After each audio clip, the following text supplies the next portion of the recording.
Finally got the update. All right, going live in 5, 4, 3. Hey, we made it. All right, here we go. Welcome everybody to the Mobility Tech and Connectivity Show. This is our live weekly webcast on how we are connected and the way we get around. I'm Ryan Girardi.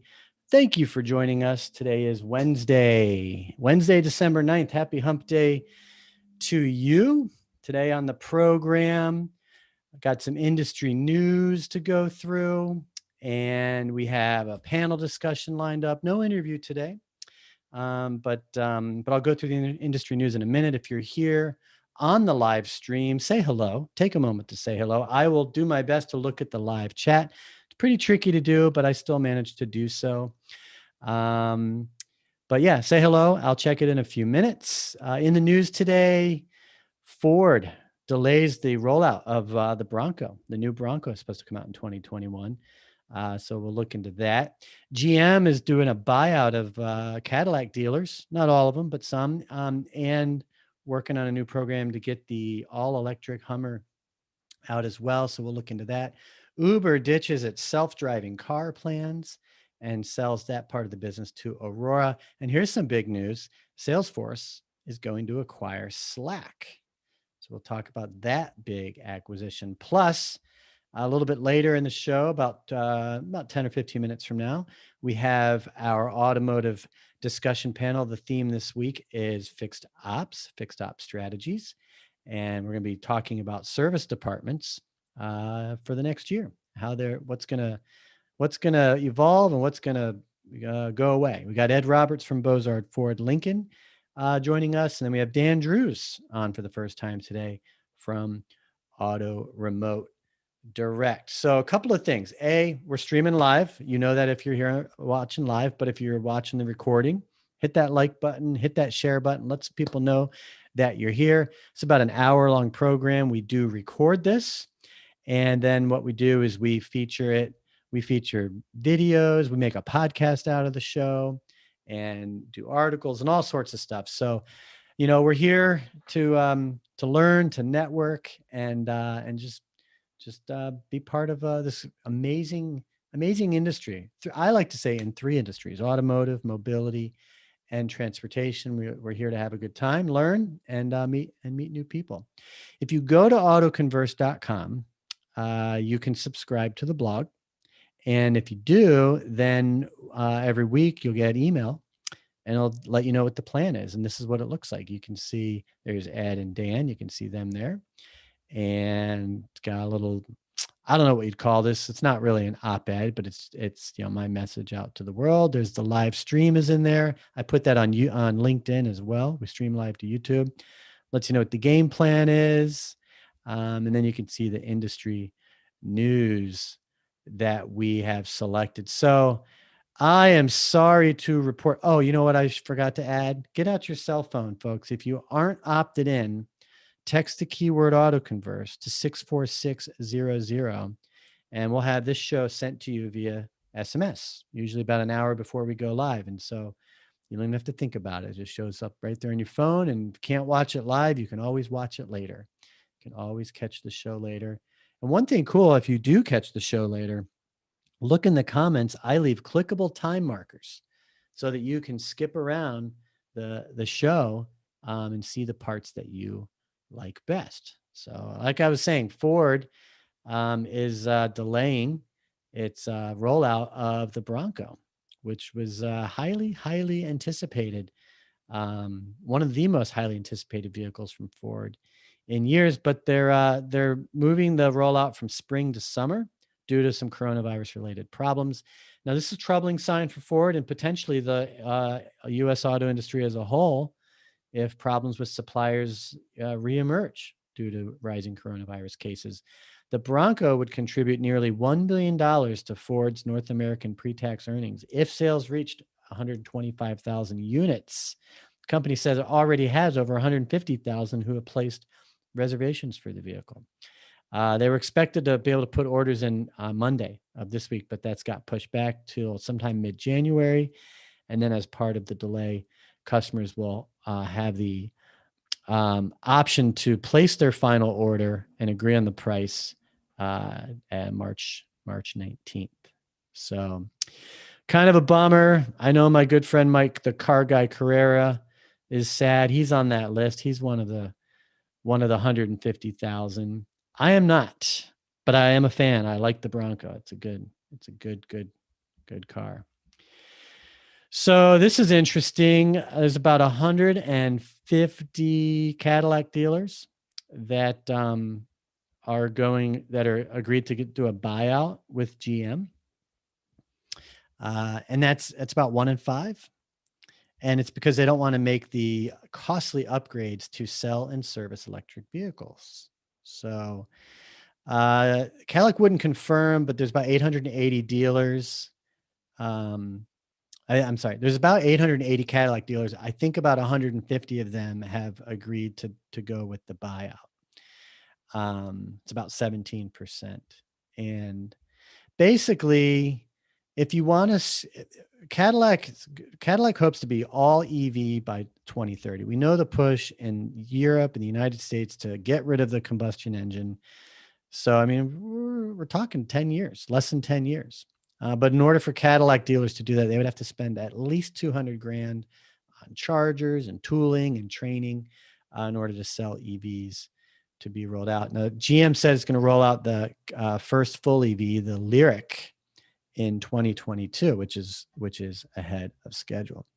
Now, on the flip side of that coin, GM is not offering buyouts for Hummer dealers. So I'm going to go back to that. I didn't mean to do that. Quite actually the opposite. So the all-electric Hummer is coming out in 2021. And for the next 2 years, basically GM is going to be running the sale of that car through the automaker's website, through the digital retailing tools. It's going to really limit GMC dealers' interactions with buyers and ability to be part of the deal. Effectively, GM plans on selling it for GMC dealers. So pretty interesting, pretty fascinating situation there, if you will. What else we got? So Uber, we all know the little company, concierge company Uber. They are selling their self-driving car plans to Aurora. We've brought up Aurora a couple times here on the show, but Aurora's big thing is all electric truck. That's what Aurora is getting into. And I read about this. So this happened Monday, actually, of this week. Uber spent the past few years developing their autonomous vehicle technology through the Advanced Technologies Group. But this deal is going to bring Aurora's approximate valuation to about $10 billion. And even though Uber is exiting the sector of manufacturing self-driving cars, still going to hold on a minor link to this now former division. Uber is investing $400 million to partner with the company and bring autonomous technologies to life. And like I mentioned, Aurora still plans to tackle commercial trucking with its technology first. That's where they're headed. But the Uber partnership may have the company primed to capitalize on ride hailing when the time is right. And who knows? Actually, next week I have Paul Comfort coming back on from Trapeze Group, and they do public transportation. It'll be good to get an update from Paul on the public transportation world. So that's happening next week. Something to look forward to. What else we got in the news? So this is big news. Where is it? Right there. Boom. Salesforce. Now, if you know me and you know auto conversion, I'm a big fan of Slack. And most of us know Salesforce. And it came out that they're going to acquire Slack for $27.7 billion. Will give both companies a better shot at competing against Microsoft. The acquisition is the largest in Salesforce's 21-year history. And what else could we say? I'm looking for a good quote that I had kind of pegged out here. Software as a service has become an industry standard that has turned into a goldmine for longtime software makers. Microsoft, for one, has developed its own thriving online suite of services known as Office 365. I'm a Google Office or Google Suite user myself. But Microsoft has an app called Teams, which is for messaging, like Slack is. So this is big. This is big, and I think this says so much because email is such a fascinating medium these days. People that know me know that I don't use a whole lot of email, except all my blogs go out via email every day, every week to everybody. So most people are able to keep up with what we do here at Auto Conversion because of email. But we use Slack for our member network. We actually aggregate. Check this out. If you look, I'm going to share my screen again. See up here in the menu bar, that'll actually go directly to this blog in Slack. I'm going to tell it to open. I don't want it to open the app. I'll open in the browser. And boom, the AutoConverse blog. So basically, our blogs, our videos, our podcasts, all of that gets aggregated into here. And the whole purpose is it's like our own little search engine, right? Everything we do, everything we produce goes into Slack. And on top of that, when people sign up and become part of the auto conversion community, then they get access to Slack as well. And there's premium and there's paid features. But look, this is also our member network. So you can see on this blog in Slack, there are 66 members that have found their way to this channel. And there's all sorts of channels. So we actually use Slack to organize all of our programming and all of our content. And you can be a part of this as well, just by signing up for any one of our programs. But anyway, pretty big deal. So that's happening. And I think it's what you want to keep in mind is that, this is big for what it implies. What it implies is where, email's a medium, but now you've got messaging and all these crazy features. So pretty big news, and I'm happy for Slack for the Slack folks. In fact, if you read the history of the founders of Slack, they're actually the people that invented Flickr. Remember Flickr, the image sharing app? It's a fascinating story. So Flickr, the developers, they're actually trying to build a browser-based game, and they needed a way to store and share photos. So they developed that. Then they realized that could be a really cool app. So they made it its own app. That's what Flickr is. They sold it to Yahoo. And I think they had 2 or 3 years that they couldn't do anything else. So they had to work for Yahoo and work for Flickr. But then they took all that money and they tried to get back into developing their gaming app. And in the process of doing so, they developed what is now called Slack. And it was a messaging communication tool. They could store files and all that good stuff. And then they realized this is something here. So they released it, they rebuilt it and released it as what is known as Slack. And boom, now they're selling for $27.7 billion. So go figure, play your cards right, got the right idea, and you could be onto something special. All right. So here's what we want to do. I'm going to prompt Ed and Dan to get ready for our discussion. I'll premise it by saying, we're closing in on a year. We're like 8-10 months into this pandemic. And we know that jobs have been lost. People have been forced to work from home. And what has that done? Well, it's kept cars off the road, kept a lot of cars off the road. And plus, with all the chaos going on, people either weren't getting their cars fixed or didn't need them fixed and maintenance, or they just didn't want to or didn't know that they could. And so dealers were forced to adapt. And that's what this whole year's been. It's been about finding that silver lining and adapting. And some dealers introduced or accelerated programs that they already had in place, things like pickup and delivery, mobile service vans, which Ed, who's here, has talked about with us on the program, more touchless interactions and sanitization of vehicles. But the question is, now that we have a vaccine coming in, and which of these programs are going to stick around? How are they going to change? Where's all this heading? No one really knows. It's kind of a speculation, if you will, of adaptation. But that's where we're headed. 2021 is pretty much about to get started. So we have our dealer advocate, Ed Roberts from Bozard Ford, with us, and we have Dan Drews from Auto Remote Direct, which provides keyless entry and transponder key solutions. So let me welcome you guys to the program. Howdy doody.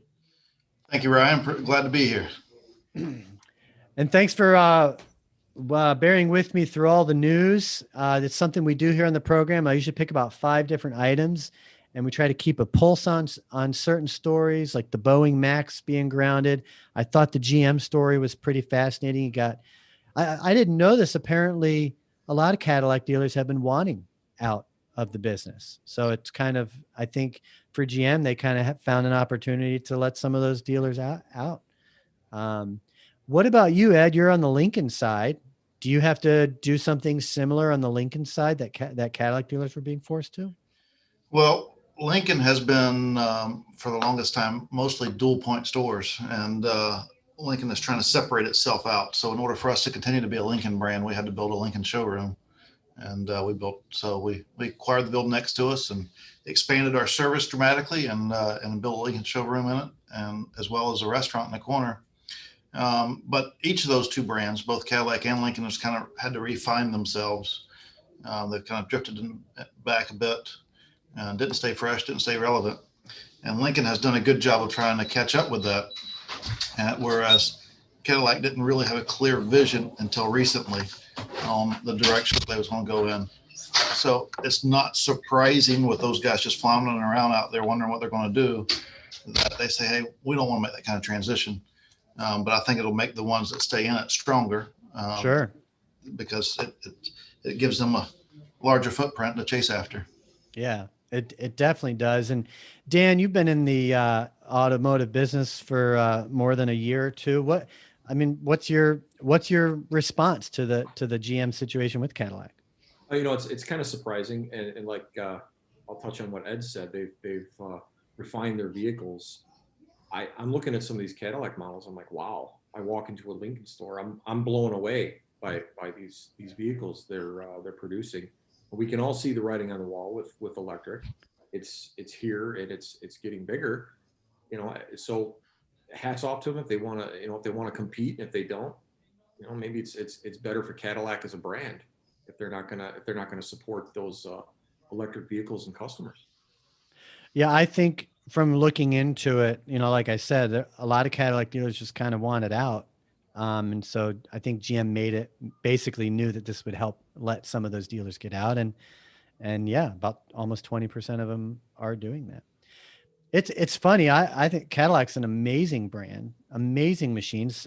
All these machines on the road are phenomenal these days. Not to exclude Lincoln, but yeah, they're kind of synonymous, American luxury brands. And they're just phenomenal machines. So to think that everything's got to be electric within 10 years, that's fast. It is, but it's easier if you make the entire brand electrification, because we think Tesla, we don't even consider it being internal combustion because it's not. And that's what they're chasing with Cadillac that's our electric brand on the luxury side of it. So I get the concept and I think it's brilliant. I'm actually glad you pointed that out because I wasn't thinking about that. They need to make it an all electric brand. Exactly. So that's synonymous with that. Yeah. So it'll probably take a back seat away. It'll probably still be luxurious, but it'll take a back seat from being the luxury brand for GM. Maybe Buick will step up to some of that. But it will become the electrification of GM for sure. Amanda on the live chat says no flying cars. I thought we were going to have those by now. They fly for a little while when you drive them off a cliff. Yeah. But gravity takes over. Well, robo-taxis are pretty close on the horizon. Any Bronco fans in here? Ford Bronco, not Denver Bronco, but man, we've been looking forward to the Bronco and got the news that it's delayed because of commodity constraints with Corona. And I'm okay with it because I don't want them to release the vehicle too soon. I don't want them to go find another source on a different component or whatever else and not have the engineering behind it. So we are totally fine with it being delayed. I'd like to have it, but bring it to us when it's 100% of what it needs to be, not with some replacement stuff. And it's not a big delay. I mean, they're pushing back ordering about a month. So exactly. It's not a big, but I was thinking of you, Ed, when I was researching the story, because the supply chain was really hit and hurting in all industries, not just automotive. early in the pandemic, but it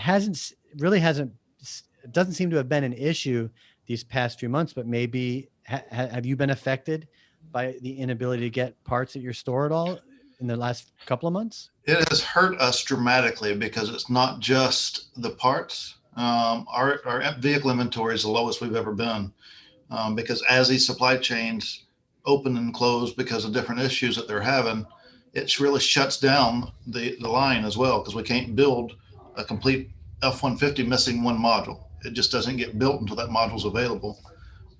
So we typically run about 1,200 vehicles, new vehicles in inventory, and right now we're running a little over 500. So it affects it all the way around. And parts has just been very, very, very tough to get, because if you can't get them to build them, we certainly can't get them to repair them as well. So the supply chain has really hurt. It's more so domestic wise. I talked to some of my import friends, and they're not having as many parts issues as we're having. But I think that's because of how we're reacting to when someone is test positive, we're taking out so many people around them. It really slows down what that company is producing, and it throws a ripple through the entire system. Mm-hmm. It is definitely a domino effect. I went to have my son's bike repaired last month, and the bike shop said they can't get the parts to do it. And I was like, what? I can't even get the bike fixed? Like, no, it's going to be a couple of months. So I was like, so if I shop around at other bike stores, I mean, I hear the same thing. They're like, probably. If we can't get the parts, nobody can. So it is real. Okay, Ed, a lot of us know you, but Dan's kind of a new face to our group. Maybe you could introduce Dan and let us know why you invited him to be here today. So Dan Drews has been a partner of mine for, I don't know, probably 15 months or so. But there's not too many opportunities when you can reduce an expense and pick up gross along the way. And when I ran into Dan, it just all kinds of light bulbs started going off. And so I've tried to introduce Dan to a few people because he really brings something to the dealer world that we need. And we create, when we can't take care of somebody's service needs, we create these aftermarket service centers out there. And over the last 15, 20 years, we've created these aftermarket key sources out there. And Dan has a product that allows us to be able to recapture some of that business and reduce expense. So I'm going to let him tell you a little bit more about that. But it's Dan Drews with ARD, or Auto Remote Direct. Great business partner of ours. Welcome, Dan. Thanks, Ed. Thanks. We really appreciate it. Thank you, Ryan, too. So we like to think of ourselves as a one-stop key fob shop. We're all encompassing. So whether you've got a box of old used remotes you'd like to sell us, or refurbish for your used cars, we really started with that inability and lack of training in literally key cutting. So we'll just use Ed's store, as an example. Not that they didn't know how to cut keys, but they're a Ford Lincoln store, and most of these key suppliers out there that were charging thousands of dollars for key cutting equipment, they weren't training these guys properly. They weren't supporting them. They were only giving them enough tools to cut their own brand at the very most. So we put the tools in their hands to be able to cut and program all models across the board, not just their brands. So the dealerships over the last 10 plus years have been handing this off to mobile key guys or locksmiths, when they're fully capable of doing this all under their roof. So we've armed them with the tools to be able to do that. We give them what we refer to as our crown jewel, which is SmartBox, which is an Android tablet-based tool that allows them to do 95% of the vehicles on the road.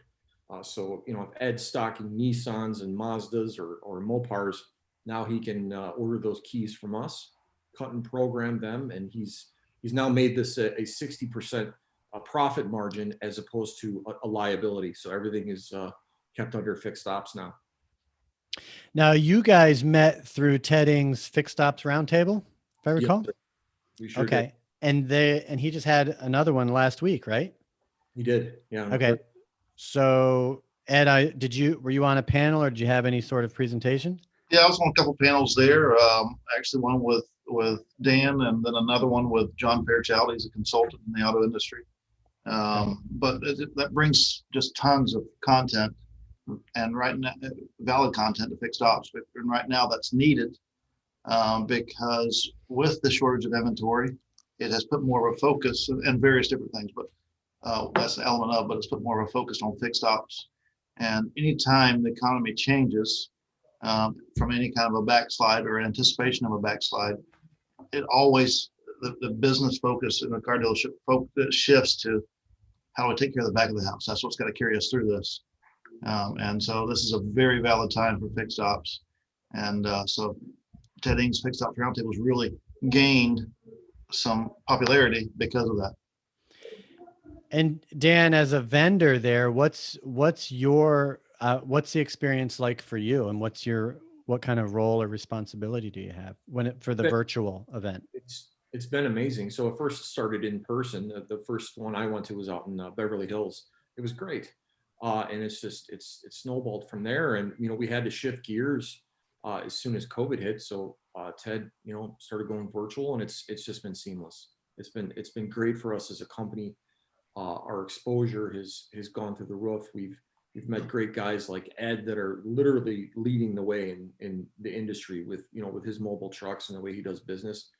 If in my opinion, if you're a fixed ops director or service director, if you're not trying to follow his footsteps, I strongly urge you to at least consult and check out what he's doing down there, because it's amazing.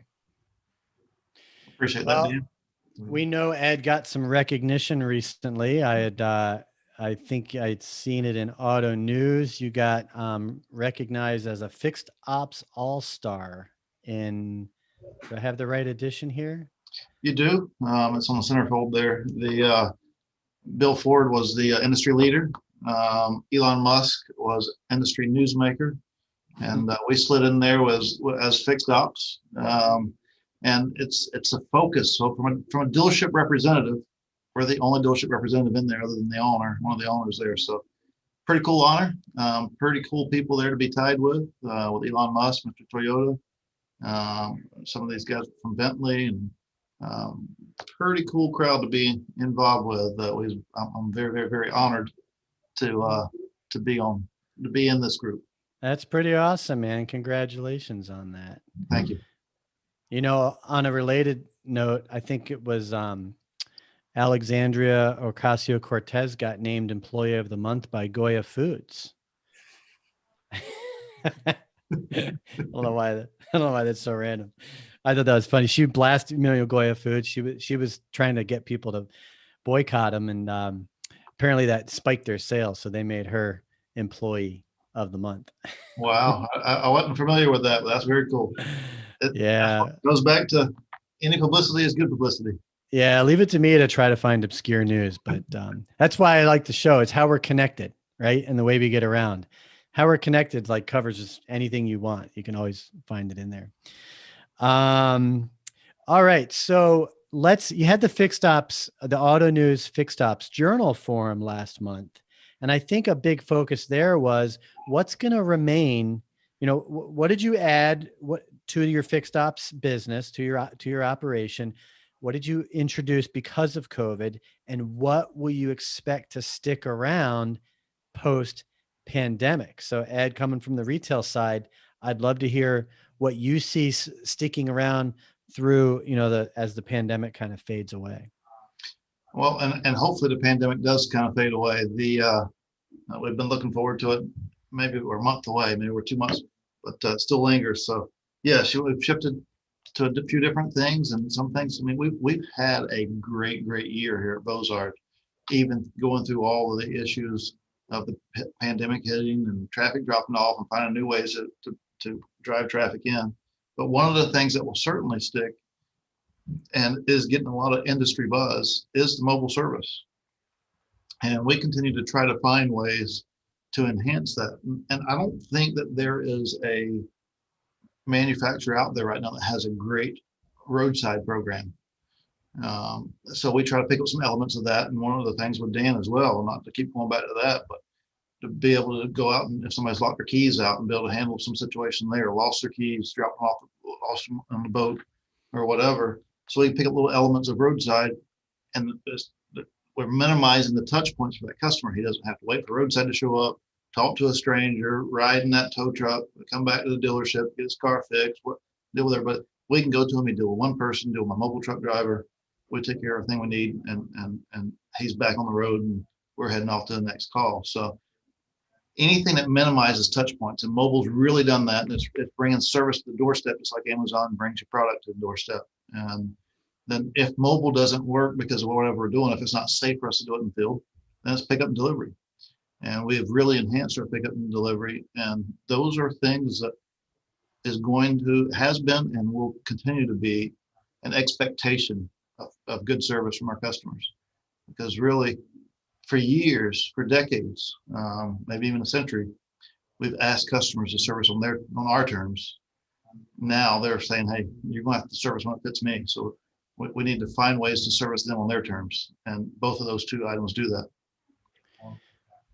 Why do you think automakers haven't come out and, embraced and really mobilized behind mobile service vans like you're talking about?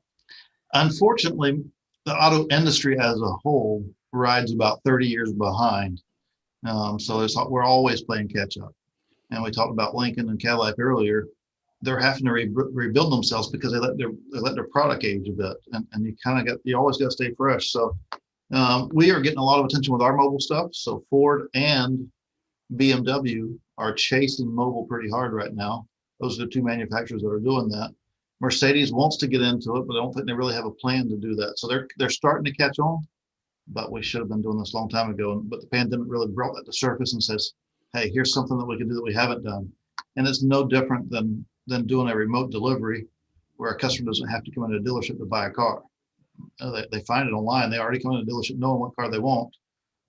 So now rather than them come in here, if they know what they want, let's take it to them and let's do the transaction there. So we're delivering vehicles remotely now as well as servicing remotely. So it has forced us to find ways to catch up with what the demand already was there for. And Dan, why don't I turn to you with kind of the same question? I know you're more on the vendor side, but I mean, you're in the fixed ops business, so you've seen a lot of this adaptation. You've probably seen a lot of dealers struggle to adapt, right? Yeah. But so what's your, I guess, opinion or speculation looking ahead into 2021? What do you see sticking around that maybe is new and a recent adaptation in fixed ops? Well, everybody's trying to go, digital retail, which is good. I see both sides of the fence in there where, my wife and I both love cars. We love buying cars and driving them. We want to test drive them, especially if they're used, but you want to do it safely. You don't want to go there with a building full of people. We would rather shop, do the financing, and then walk in, drive that car, leave. So we're kind of a hybrid between a true digital customer and just a regular, walk-in customer. Same thing with service. We're just so busy, and time is such a precious currency for us as humans. We don't always want to sit around for an hour or two to wait for our car. So when I started seeing these dealerships doing the valet, I was like, man, that's amazing. And then hearing their profit margins soar with the valets and their CSI rising along with those profit margins, it just makes sense. And if you're not into the valet and you're a service or parts director, fixed ops director, it truly, please look into that and talk with the folks that are doing that. Interesting. You drew attention to the profitability, because that's a big fact. I don't know if you call it fact. It's a big positive situation right now. Is dealers are going to, I think already by the end of September, the average dealer already had surpassed their profits that were record high in 2015. With lack of cars and having to, convert to this quote unquote new normal. It's amazing watching those profits soar. It really is. Yeah. And it is a positive outcome for the dealers, right? In this case, it's a positive outcome for them amidst a horrible year. I mean, car sales remained relatively steady throughout the year. I know that service definitely for those first few months got really quiet, but people still needed their cars worked on. And so, Ed and dealerships, were there and to respond to that. But I think the profit thing, that the dynamics, the factors going into why dealers are so profitable this year are not going to stick around, right? I mean, vehicle supply is going to kind of write itself out over the next few months. And we might even have the opposite. Next year might be record low margins for all we know. I mean, there's so many unknowns. Don't you feel like that? There's just still so many fogginess and unknowns right now. Sure. But these new customers, or these customers that have taken advantage of the valet service, now they're used to it. So they're gonna stick with that dealer that's offering that to them, and probably right along with the digital retail too. Anytime things get tight, you realize what you can do with less. And a lot of dealers, unfortunately, laid people off. We did not, but laid people off. And they had so much fear that they wouldn't want to have business. When they got it, they scurried into action and they made things happen. And then supply and demand really held the right PVR, or held better PVR on the vehicles. So it reduced expense and increased gross. And those are not too many times you get those opportunities. That's a lot of what happened this year. Next year, it could be the opposite. I'm super proud to be a Ford store right now because I got great product coming next year. I got the Mach-E, Mustang Mach-E coming. I have the Bronco. Those are additions to what we have, and the pent-up demand for the Bronco is just huge. Us as a store, we have over 700 orders for the Bronco ourselves. So, wow. So we're looking forward to 2021. It will be a banner year for us, no matter what the industry does. But we got to keep finding those little nuggets every year going forward. I forgot to mention, for folks that are here on Zoom with us, if you want to raise your hand, I can turn your microphone on and you can ask questions. You can also use the Q&A to submit questions for Dan. We have Dan Drews here from Auto Remote Direct and Ed Roberts from Bozard Ford. We do have a question coming in, and I'll throw it out there, asking what this is from Amanda on the live chat, the shift in dealer and B2B relationships. Dan, you're on the vendor side. Mm-hmm.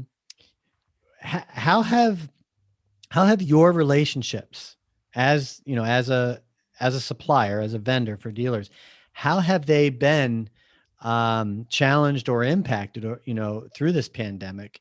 And do you has it been business as normal for you, which probably hasn't?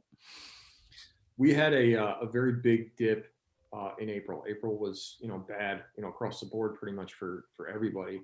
Obviously, our flow goes right along with the dealers, but they came out of the month of May just right out of the gate like a rocket. So we sold quite a few systems during that month. Onboarded them, trained them from our in-house studio, in Buffalo Grove, and they were ready to go. And they were so happy to finally be trained on how to either use their existing equipment or the equipment that we onboard them, and be able to not miss a beat, with their customers' needs. And our company for sure helps them with their second keys and fobs for their certifieds.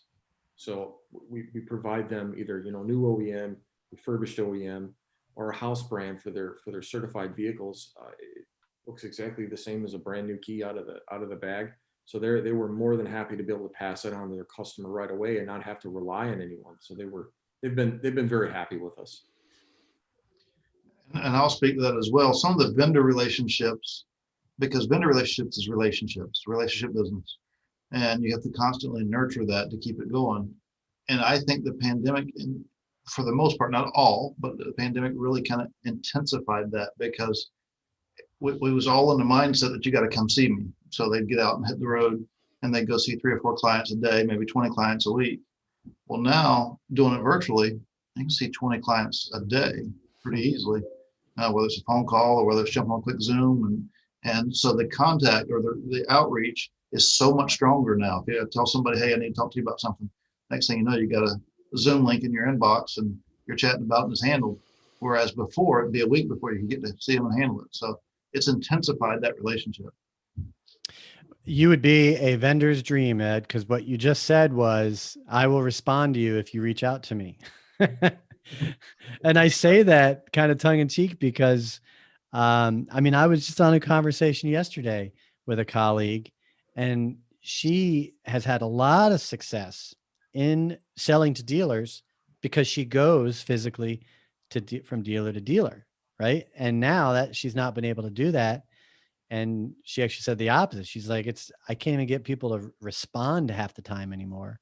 And it's So not from a like it current, used to be. yeah, from trying to attract new business, I would agree with that. But for my current vendor, we've increased our relationships with them, probably nurtured it better further along. But yes, my inbox, to speak to her on that, I used to get about 100 emails a day on a normal day of business. It is not out of the norm right now to get 700 emails a day because they can't go out and touch you. So everybody just bombards you, and they're spending all their day on LinkedIn and getting your email address, finding all this stuff. So it is easy, and you've experienced that yourself with me, Ryan. It is easy for my stuff to just get buried, and I'll go in and try to clean it up, move it to spam. I'm not going through and looking at that stuff. So no matter how many emails she sends me, I'm probably not going to look at it. Yeah. Because if I was looking at 700 emails a day, I'm not being effective in my own job. So just from that standpoint, to attract new business, it probably has been tougher for the vendors. That's a good distinction. I could see it. And I brought up email because of the whole Salesforce Slack purchasing thing. One thing I get, so with email, I look at email as units, right? Every time you hit that send button, you're basically creating an instance and a unit. If there's multiple people on that email, we all know what happens. One person hits reply all, one person doesn't. Sometimes the email client changes the subject, then it's not grouped. It gets very dysfunctional when you have a group of people. And then, like you said, you have all these emails just flooding our inboxes, going through and deciding what to look at in that day is part of your job description. You go to a system like Slack, which is message based. I use Facebook Messenger and LinkedIn Messenger. Those are my preferred ways to contact people. But we have Slack set up so that, for events like this, people that are regularly involved, we're just all in one place and everything. You don't have to go looking around for anything. A lot of people say, oh, I don't want to have another place to check messages for. It's like, I got another place. And I chuckle because people say all the time, they say, I wish there was an app that just consolidated all in one place. And I always look at it funny, like, it's called the iPhone. The iPhone does that. It consolidates your whole life into one place. So to me, it doesn't matter. But we got a few minutes here, you guys. I'd love to get a feel, Ed, maybe you can start on this, is how have communications been affected this past year? Have you noticed any dips or trends in any direction with your messaging with customers, whether it's promotional or customer service? Has there been any noticeable trends that you've noticed? We have gotten a lot better with communicating effectively through our call center. We're not a store that does a lot of advertising, that does a lot of call to action. But one of the things that we did to replace business as that phone traffic dried up in end of March and first part of April was we'd call back anything that had an open recall, or we'd call anybody that had a vehicle in that we recommended some work on. They didn't do it while it was here, called recommend not done. And so we've really, really, really gotten good at finding a way to touch those customers. So we have a process. If it's a recall, something like that, the first thing we're going to do is try to make a phone call. We will not leave a message typically, but we will send you a text immediately following that, and then you can reply to that text if you'd like. And then we'll send you an email if we don't hear from you in a couple of days. And our response rate from the text is really, really, really intensified on how we communicate with people, because they may not answer the phone because they didn't realize who it is. But then when they get the text and you tell them who you are and what you're trying to reach out to them for, okay, well, you're trying to take care of them, and then they respond, and then we connect and we drive business in here. So you had to find new ways to be creative, but not just be creative, find a way to be effective. and we've really increased our effectiveness in communication. And you got to wonder how long before text becomes where, the doom of email. It's like, oh, I get 500 texts a day. I can't look at them all. That would be, it's going to happen, it's going to happen. And I think we all have to really step back and think about how we message and communicate. Right. And I think we have to think about it. I think there's two factors you have to think about. One is what's best for you, right? You have to develop kind of a protocol and a system of efficiency for all of your email, texting, social media messaging. But then you got to think about, your business and the end user, the customer on the other side. You have to think about what their experience is like every time you hit that send button. You just have to kind of imagine the pain that every end user is going to go through when you cross, pain or it could be excitement too. I know people get excited when they see my name pass through their inbox. Like, yeah, another email from Ryan. Yeah. Hey, pop quiz. This applies to you guys.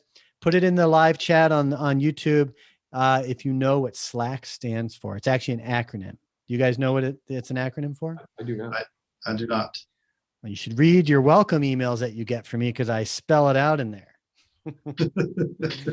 I try to say these things in jest because I get the same questions from most people all the time, right? Because there's a lot, to do these shows and these panels, there's a little bit of friction you got to go through, and I get a lot of the same questions, and I can't reply back and say it's in the email that I sent you. Right. I have to go pull it out nicely and say, here's what you want.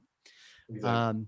But customers, going back to talking with customers, right? That customer experience has, completely blown up, if you will, this past year. And I think one consensus I hear from a lot of folks is a lot of things customers have wanted from, from dealers, they're now getting because of COVID. Would you agree, Dan? Yeah. It's like we got over some sort of hump as an industry. Absolutely. They're getting exactly what they wanted and demanded, with the digital retail and ultimately the valet service. They're starting to dictate how they do business. The dealers have done it one way for decades, and we all knew someday that it was gonna come along and change, and here we are.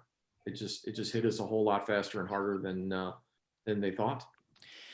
Well, when I think back to when the internet was, the web was becoming a commercial thing, right? It technically was in the late 90s. I remember helping dealers, this was early 2000s, getting their cars up onto the web. That was a big deal 20 years ago. At that stage in time, a lot of dealers had tried having websites and it was a disaster for them. So, going back 20 years, a lot of rhetoric that I heard was, don't like internet shoppers, don't want a website, it doesn't sell me cars. Well, you can't say that anymore. You can't really, I can't imagine not having a website now, obviously. Now and it's so media. If you're not what's doing that? Media, well, now it's getting to the point where you better have a great social media game for your dealerships. I wonder, and that was gonna kind of ask you about that is, do you run into dealers? And I had a question for you, Ed. Actually, I forgot about when we were talking about the fixed ops roundtable. But to finish that thought, Dan, do you run into dealers? Are you finding more there's still a lot of resistance for adaptation, or do you feel like a lot of the dealers you talk to are like, I know we have to evolve and change certain things, and they're recognizing that? Just your consensus on that. They know what they need to do. Sometimes they need to be reminded, and you're just going to have to prioritize it. It's not like these dealers don't want to change or answer your phone calls or consider your products. It's up to us as vendors, including these other companies that offer social media help. You've got to know your customer. You've got to help them solve a problem. You just can't talk at them and sell. It just does not work anymore. Mm-hmm. Well, if you put sales in the bucket of customer service, right? And you think of it, I'm here to try to hear how you explain your problem and how I can help you do that. And maybe or maybe not, my product can do that for you. But I'm still, as a person, want to be here to help you out with whatever problem you're trying to accomplish. Exactly. Ed, I was going to ask you, when we were talking about the Fixed Ops Roundtable, how many people from your dealership, from your, I guess, department, are participating in the roundtable with you? So I help Ted put together some of the stuff that's there. And so I kind of have a idea of the content that's going to come out when it's playing. So it's not just the day that the program comes out and I see this stuff. So I will bring different ones in when it fits, when those topics come up that fits what they're doing or what they can learn from.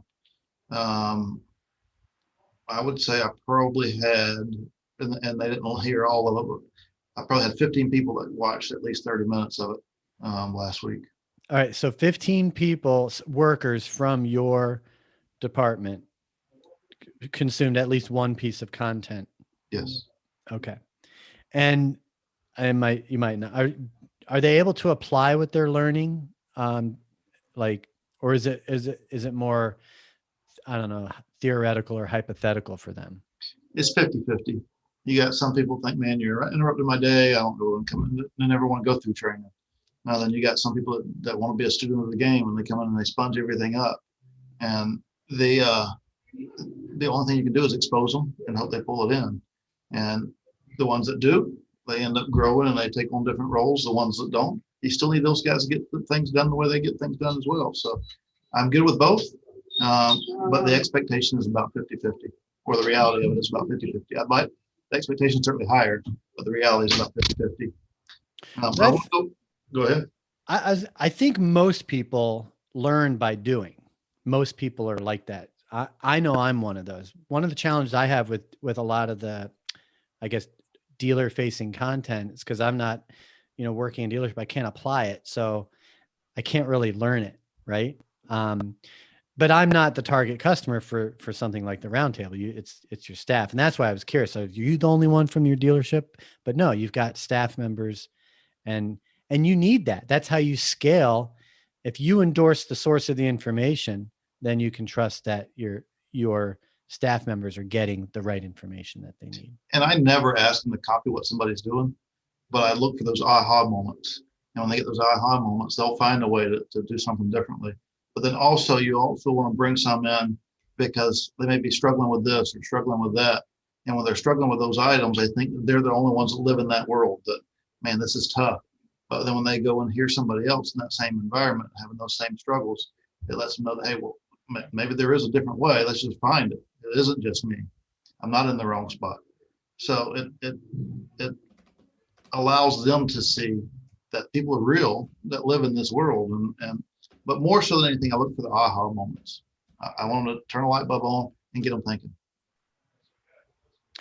And Dan, how about you? As a vendor, I would say you're a seasoned, industry ally. And as a vendor in the space, when you get ready to go into a virtual event, because virtual events are very different from in-person events. You used to have an exhibit hall. I used to call it, it was like that's where the dogs were caged. Enter at your own risk. Most dealers, they want to go into the exhibit hall, but they want to stand back and away and not get, sucked in. But in virtual, I think, I don't know how that, as a vendor, obviously you can be on a panel like this, do a presentation. Is that primarily what you're going to get from that, is your ability to be in front of that group of people? For sure. To me, nothing beats being, in person. However, since we've had to switch to this, virtual platform, it's been just as good too. Ed, Gary, who was on our panel last week, we're watching the roundtable. He's watching it at his store. I'm watching it from my office at home, and he's texting me. He's like, "Thank you so much for introducing me to this. This is amazing." I think he came up with 3 different solutions to 3 different issues he had in his own dealership. And really introducing people to this platform, and definitely, platforms like Ted's Fixed Ops Roundtable is really going to get the word out there on education and different opportunities and solutions for the dealership. So I think it's been great. We haven't missed a beat with the virtual consoles. Being on the educational side of things in this space, I'm, very, I guess, curious about, I'll use the term supply and demand. I feel like there's an oversupply of educational information available to the dealer community. When I sit down and try to calculate, what percentage of dealership personnel are taking up, the information, it's a pretty low number. If you estimate there's, I don't know, I would say there's, I don't know the exact number. I would say there's probably 150,000 or more dealership personnel in the US, right? And maybe a few thousand of them go to NADA, right? I know NADA is about 20,000, but probably more than half of that is exhibitors and staff. So you got to figure maybe 6,000 to 8,000 dealer personnel go to NADA. Well, that's probably about more than all the other events in the industry combined. I mean, the round table, I don't know how many people were there virtually. Maybe you do, but I mean, if they have 100 to 150 people, let's just say 100, 3 or 4 times a year, chances are a lot of those 100 are going to be the same people. So if you really look at the unique number of people that are taking up the educational information, I think it's a relatively small number. And it's a very small from a percentage standpoint. He's typically been averaging on these virtual ones about 900. And I would say 400 of them are repeats. And then the other 500 are rotating. But just like me, I'm on there, and we don't really know the outreach of that because I'm on there as my login, but I'm rotating people in and out. So even though there's only one login and only showing one count, I'm still infecting others. So interesting. So all the staff that's going in, they're going in as you. They're coming into my office. I want you to come in. We're going to watch something from blah, blah, blah to whatever time that is. Gotcha. So it's not counted as unique individual people. Correct. Yeah. And then he's putting it on YouTube as well. But it's just like leading a horse to water. You can't make them drink. You can take them there. You can put the stuff on YouTube afterwards and let it be replayed or whatever. Some people's got to want to get better. And it takes effort to do that. It doesn't happen organically. It takes effort. And they have to have the drive to be able to do that. You're right. That's why I was asking, like, are they able to apply it? If you imagine, I have these conversations a lot, and what I hear a lot, especially from vendors, is dealers need to do this and dealers need to do that. And every time I hear that, I'm thinking, man, if I'm a dealer, I'm so tired of hearing vendors say we need to do this and do that. Like, stop telling us what we need to do. We're already doing what we need to do. You're spot on with that. That's what vendors do as soon as they hit the door. I got the silver bullet that's going to fix everything you have. And they don't know nothing about your business. Then they sit down with it and you ask you 25 questions. And it doesn't matter the answer you give to those 25 questions, they still hit you with the same pitch afterwards. Well, shore all that up. Hit me with the pitch if you got my meeting. If you finally got a meeting in front of me, and roll with it. But yes, everybody got the silver bullet for us. Unfortunately, that's how a lot of vendors roll. They don't take that consultative approach that they should, and they're the ones who should be asking questions and then listening. It's like that old saying: you have 2 ears and 1 mouth, and they will tell you what they need and what problems they have, and if you can solve it, great. Most of the time they'll see the value and jump on it. It may take some time, but that doesn't mean keep stuffing it down their throats and telling them what they think they need. You need to ask them and listen. Exactly. Well, I know you got your hands full where you are, Ed. You do. I see you out there a lot. So I know you're making some good inroads. But when I think about the fact that you're running a 2-brand fixed ops department, amidst all that, I know you have your hands full. So, but doing awesome stuff, and I think you're getting recognized for it. That's good. That's pretty awesome. It's a fun ride, that's for sure. Maybe it's because you're in Florida. That could be part of it too.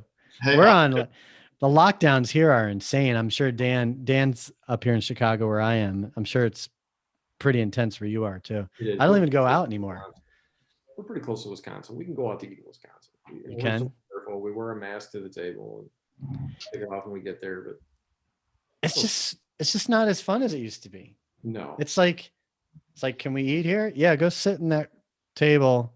Like I went, my girlfriend and I were, we were in a nearby town last weekend, and there's a cool little like wine bar. I wanted to watch some football, and I could tell they were serving, but there was no one there. And she said, yeah, we can have one table per room. wow. And it just takes away. It's just like, or it's outside in a tent. You got to do it. A lot of these guys are doing tents up here. They have this tent outside, and then they're limiting, the occupancy in the tent that they're putting up. So it's a challenge. I wouldn't want to be a restaurant owner right now. And I'm not trying to dismiss the whole COVID thing. I mean, it's a real contagious disease. I'm not afraid of it personally. I mean, I think the death rate's like less than 0.1% overall. What was the number today? It was 285,000. 285,000 people have died, and there's been 15 million cases. That's a death rate of 0.019. So I don't know if that's a 1.9 death rate. I'd have to look into that. But so we do have to be sensitive, but it's just not the same when you go out. It's like, this isn't even fun anymore. Not at all. And I'm a Michigan fan, and they just canceled their game against the Buckeyes. Saw that. Yeah. Wow. Which my first thought was, well, obviously Michigan doesn't want to get slaughtered by the Buckeyes again. All right. Well, enough jabbering. This is kind of a loose conversation. So folks, thanks for being here and being on the live chat. I tried to check in a little bit here and there. I know I got some questions up there from Amanda. So Adam, Chuck, Amanda, thanks for stopping by. Got Ed Roberts here from Bozard Ford Lincoln in St. Augustine, Florida, and Dan Drews from Auto Remote Direct up here in Chicagoland, where I am. So gentlemen, thanks so much for being here. I appreciate it. Yes, thank you. Thank you very much. All right. We will let them go about their day. I will switch to here. And I covered, I got to do something here. Hold on. Remove. And there we go. Got it there. All right. I kind of already covered all the industry news. So I'm not going to bother going back through that. But that being said, next week is our last show of the year. And as you just saw, this was our fixed ops strategies discussion group. If you look at the blog post here that I'm sharing, down here about the panel is a link right there. And that's going to bring you to the registration page. Well, Fixed Ops Strategies is one of 6 different automotive panel discussion groups, that we have that make up the auto retail marketing mastermind program that we have. So you see, we've got advanced auto retail, consumer experience, automotive sales pros, formerly called social selling. That's for sales and BDC professionals. Fixed Ops Strategies that we just did. I'll talk about people on the move in a moment. Next week is used car marketing. So if you're in the used car business, the transport business, the auction business, whatever, get yourself registered. What'll happen is when you register is it'll tag you in the system so that we can send you reminders about that discussion group. And you'll also generate your Zoom access. So as you see, we're up here on Zoom, and that's how you participate in these discussions. And you don't have to be on video. You can be on audio only, just like calling in on a radio show. But the key is that by showing up and participating, not every week, but every few weeks, showing up, participating, paying attention, being part of the community, you're part of a neat group of people. A group of people like Ed, like Dan, that are passionate about the business and like to talk about it. And you can learn a lot from each other. And you learn about things like Ted Ng's Fixed Ops Roundtable. That's the whole point. Is we want to be an open forum of communication, and that leads me to People on the Move. This is a new premium program that we're rolling out in January. It's a premium roundtable. You can follow the link here. Get yourself signed up. You don't have to pay to sign up. You can participate in the monthly sessions. But if you're in the business of putting people into cars, so whether you're on the retail side or you're on the vendor side and you work with dealers on putting people into cars, if you're in the business and you're passionate about that, this is your chance to become part of a special group of people. Get yourself registered. We'll get the exact date out in a little bit, but at least we'll know you're interested. And then you'll have a place you can come to every month. It's not going to be streamed live. It's not a show. It's a roundtable. We'll go around the group, and you'll have a peer-to-peer networking environment for yourself to learn, continue learning, to network, and enhance your career. So that is People on the Move. Also want to point out something new to start paying attention to. We have added a link on autoconverse.com for Ask Auto. Now it's going to link to the consumer side of things. So Ask Auto, OTTO, is a new open dialogue resource for car shoppers that want to sell their car, trade their car, or just buy a new car. And what happens is you put your, as a consumer, you put, you log in and you create an account and you put in what you're trying to accomplish, what you're trying to sell, what you're trying to buy. Maybe you even have some vehicle repair. And what will happen is that request will go out to all the dealers in your market that are part of the program. And then they can respond to you and you can pick up a dialogue with you. So I'm speaking to you on the consumer side because that's what it does. And we're now linking to that.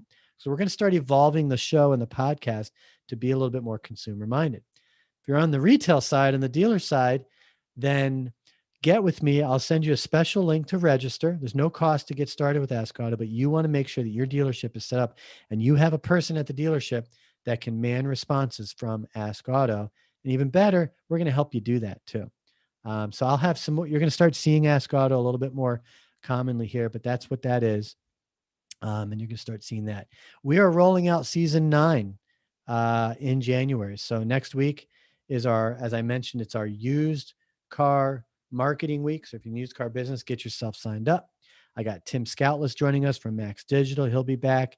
Ty, the transport guy, Thompson will be there. Jay from Auto Transport Intel. Get yourself signed up, folks. And we will be looking forward to our last show of the year. All right. Thanks again for those on the live chat. I'm going to go ahead and wind things down. And again, I'm Ryan Girardi, and you're tuned in to the Mobility Tech and Connectivity Show. We do this every Wednesday, 2:00 Central. Text the keyword AutoConverse to 64600. Have this show sent to your phone prior to going live every week.